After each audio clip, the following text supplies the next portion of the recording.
Hey, what's going on, guys? It's your boy Tillman, and I am officially back with the content. First, I just want to tell you guys thank you for all your love and support. For those of you guys that know, I've been going through some tough times in my family, but you know what? We will survive, we will get through it, and we're still blessed. And so I want to just first tell you thank you so much for supporting me. All right, so with that being said, let's get back to the content. Now, I want to go over a video that was just flying by my timeline a lot recently, where I saw an officer respond to a man with a gun call.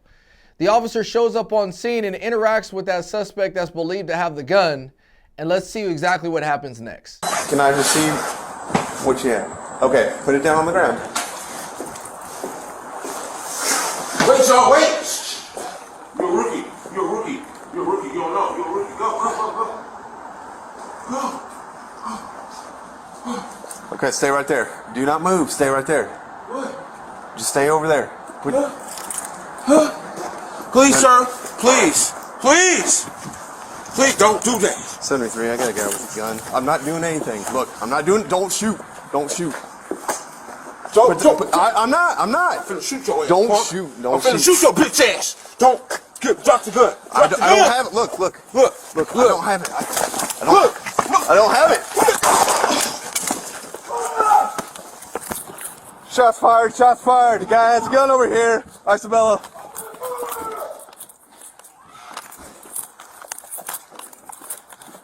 All right, now that we see what happened, this actually is pretty mind-boggling to me. All right, now first and foremost, what I want to highlight is the fact that this officer was responding to a person that was believed to have a gun. Not only does he respond to a person that's believed to have a gun, when he gets there, he actually sees the suspect have a gun. Now, sadly, what I saw in some of the comment sections on other videos that have been posted online is people saying that this officer had amazing restraint. Now, I do believe that police officers should have restraint, but this is not a scenario that I think restraint is warranted. And there's a lot of reasons for that. First and foremost, you're going to a call where you know a suspect might be armed with a gun. Not only that, when you get there, you see the person has his gun, his hand in his pocket and pulls a gun out. Now, to me, I look at that as being a situation where deadly force is warranted for many reasons. I've shown you guys so many different videos where we've seen officers have guns pulled on them and get shot, and some of them even murdered, sadly. And in those videos, those officers, if they were still living today, I guarantee you would have came back and said, man, I wish I could have did something different. But there's a lot of other videos that if the officer did everything different, it still would have turned out the same exact way.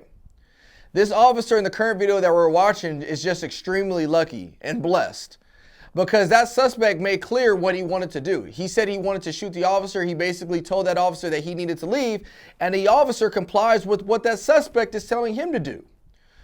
This is not one of those situations where as officers we need to have restraint simply because that person has already dictated what he wants to do, and therefore we should be able to respond with deadly force if warranted without feeling like we're going to be criticized. Now, I don't know what that officer's mindset was, and for all I know, this could be a really good officer.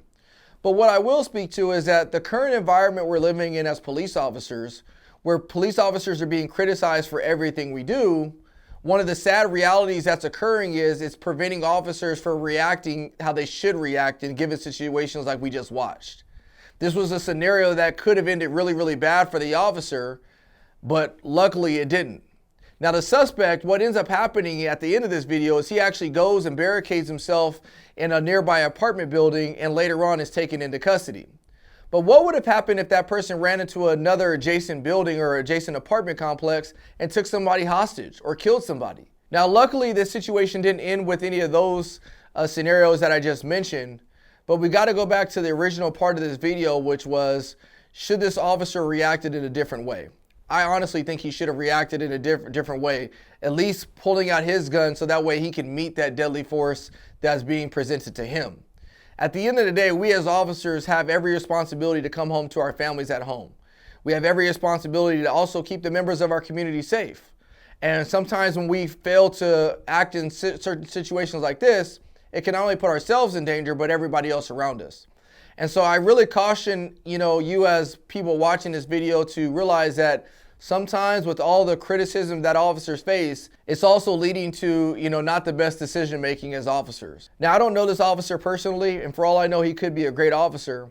But what I do want to say is, as police officers, we have to understand case law. We have to understand what we can do and why we can do it. We have to understand the reasons that go into us utilizing force against other people. We have to understand our police department policies. The reason we have to understand every single one of these things is so that way when we're put in a situation like this officer, we can just react as opposed to have to overthink things. This could have been a case where the officer was legitimately scared and didn't know how to react. But the more and more we know our laws, our case laws, and our current police department policies, the faster we'll be able to react, so that way we don't have to overthink whether or not we're going to make the right decision or not.